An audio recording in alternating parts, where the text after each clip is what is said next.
was the year of Claire's 26th birthday when her father first admitted he was dying. At the time, she thought it might have been a joke, a sick way of laughing off the exhaustion that had been creeping over him for months. But there was no mistaking it. Her strong, unshakable father was crumbling before her eyes. Cancer had taken hold, and with it, any remaining hope of survival. He'd been diagnosed at stage 4, and by the time they finally had the conversation, there was no turning back. Claire, newly enrolled in nursing school and eager to help, made the decision to put her studies on hold. Her father's pride had made it difficult to accept assistance from anyone but her. So, with her hands full of textbooks and a heart full of anxiety, she became his primary caretaker. She watched as the once mighty man she knew was swallowed up by the disease. He never complained, not once. His death, when it came, was swift and brutal. I want it simple, Claire. No fuss, no funeral, just cremation. You've got enough to worry about. His words still echoed in her mind as she fulfilled his final wish. Once the ashes were scattered, Claire found herself in limbo, struggling to keep her life together. She'd left the house behind, both emotionally and physically, yet a part of her couldn't let go. She kept it, paying the taxes and maintaining it out of some lingering sense of obligation. Then, Johnny entered her life. Johnny was everything Claire needed after her father's death. Steady, kind, and understanding. It didn't take long for her to fall in love with him.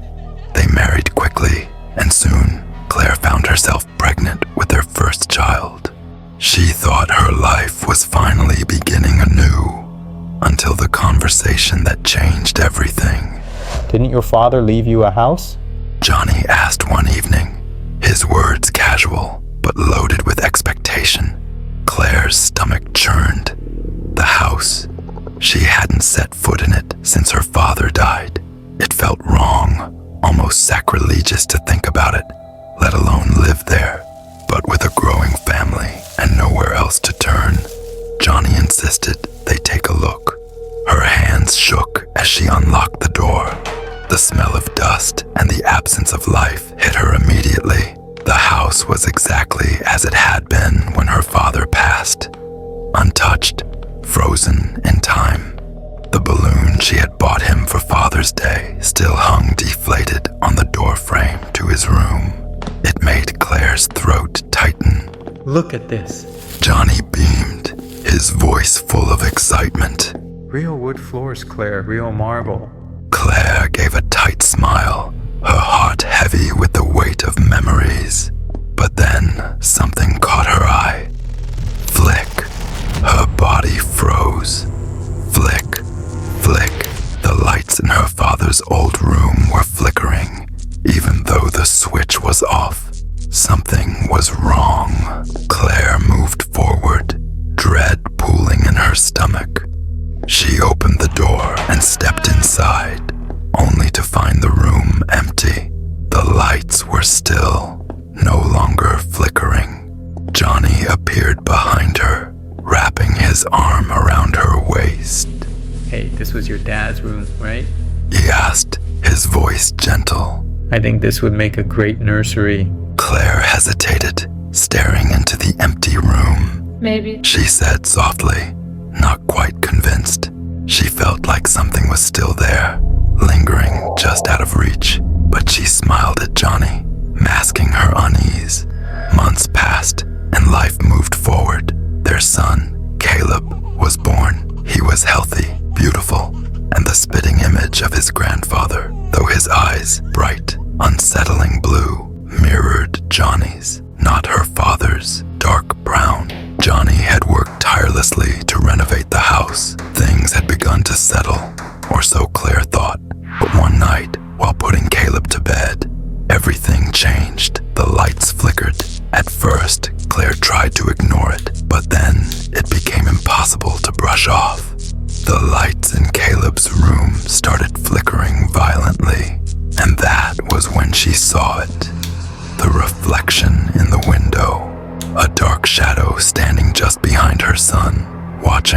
A chill ran through her body, and she quickly grabbed Caleb, rushing to the living room. But the flickering didn't stop.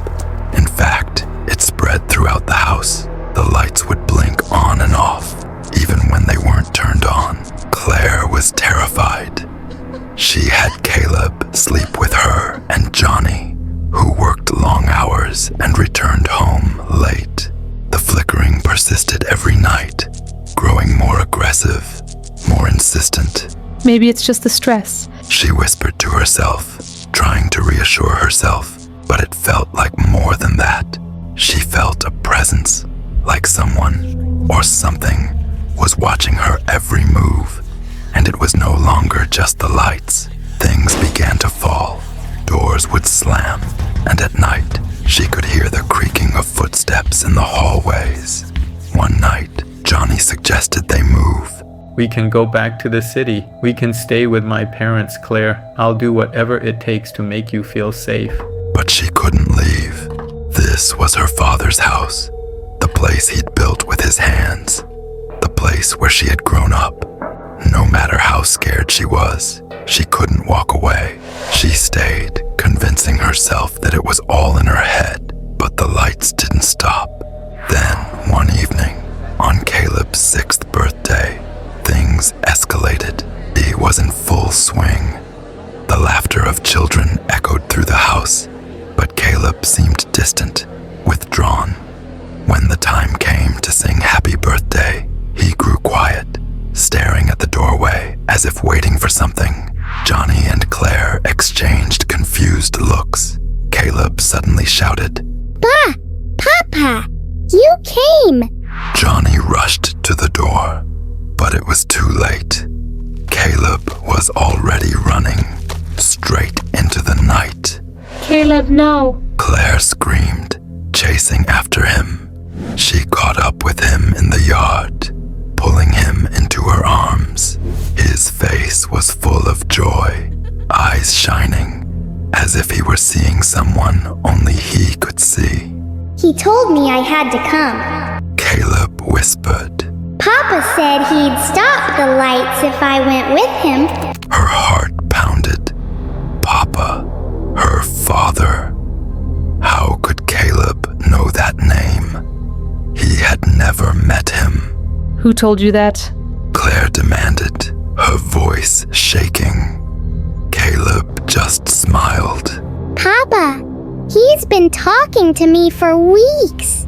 Johnny, oblivious, stood behind her. What is he talking about? Who's Papa?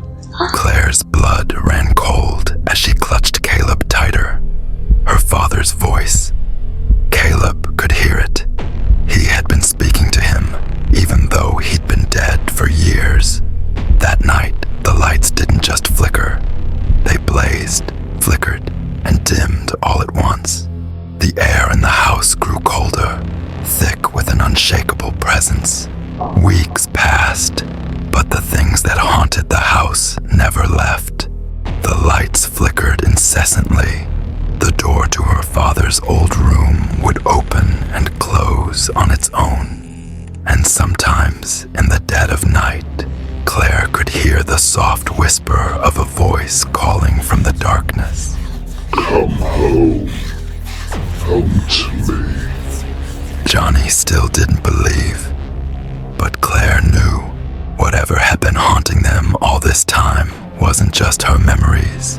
Her father's spirit was still here, and it wasn't going to let go. Not of her, and not of Caleb. One evening, as Claire sat in the living room, she heard it again. That voice. Her father's voice. Come to me, Claire. Come to me. She didn't run this time. She couldn't. With Caleb asleep beside her, Claire stood up slowly, walking toward the door of her father's old room. It opened, the lights flickering violently overhead. And then, as she stepped inside, she saw him, her father, standing in the shadows. His face was gaunt, twisted, his eyes hollow with hunger. I've waited for you. He whispered, his breath cold against her ear. And with that, The door slammed shut behind her. The lights went out, and she was never seen again.